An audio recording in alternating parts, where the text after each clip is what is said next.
Bonjour à tous. Je me permets de faire cette petite vidéo là par rapport au traitement du coronavirus parce qu'il y a beaucoup de choses qui sont dites et puis il y a beaucoup de gens aujourd'hui qui se sont substitués en médecins.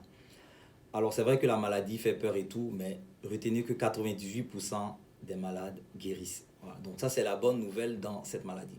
Alors, il n'y a pas un traitement spécifique au coronavirus. Le traitement il est symptomatique, c'est-à-dire qu'en fonction des signes que vont faire le patient, on va prescrire des médicaments. Je vais faire l'effort de ne pas citer le nom des médicaments parce qu'il y a certaines personnes qui veulent se ruer en pharmacie et faire un stock pour garder les médicaments chez eux à la maison.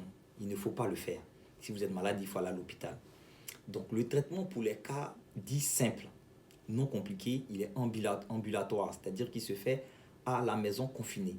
Si vous avez de la fièvre, on va vous prescrire du paracétamol. La fièvre ou des céphalées, c'est du paracétamol. Si vous avez de la toux, si c'est une toux sèche, on va vous prescrire un antitoussif. Si c'est une toux grasse, on va vous prescrire un sirop fluidifiant. Si vous avez le nez bouché, on va vous prescrire un décongestionnant nasal pour vous permettre de respirer. Si vous avez une infection au niveau de la gorge ou des poumons associés, on va vous prescrire les antibiotiques appropriés.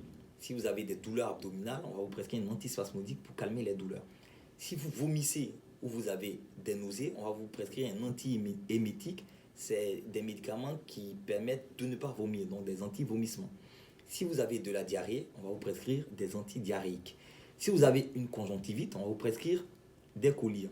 Alors, il faut savoir qu'il y a deux autres signes qui viennent de s'ajouter au coronavirus qu'on ne connaissait pas bien, c'est l'anosmie et la gueusie. Donc l'anosmie, c'est la perte de l'odorat et puis la gueusie, c'est la perte du goût. Voilà, donc si vous avez un de ces deux signes-là, il faut aller consulter, c'est peut-être un début de coronavirus. Pour les cas graves, ce sont des cas où on a des difficultés à respirer, où on s'étouffe. En médecine, on parle de dyspnée. Si vous avez ces cas-là, il faut aller en milieu hospitalisé et vous serez probablement hospitalisé en réanimation où on va vous intuber, donc mettre un tuyau dans la bouche pour vous permettre de respirer avec de l'oxygène. On peut vous mettre dans un coma artificiel, ça dépend de l'état dans lequel vous serez, avec plusieurs sondes. Et aussi, il y a un nouveau traitement qui est controversé du professeur Raoult, le traitement à la quinine. Alors, il y a certains hôpitaux et puis le gouvernement français qui a adopté cela pour certains cas. Donc, ce sont les cas sévères, les cas de détresse respiratoire dont j'ai parlé.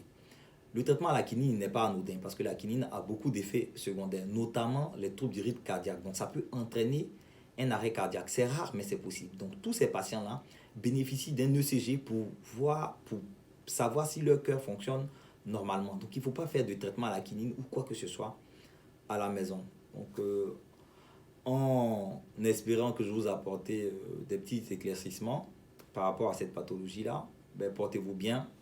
La bonne nouvelle, 98% des personnes guérissent du coronavirus. Donc, on ne va pas tous mourir. Allez, bonne journée.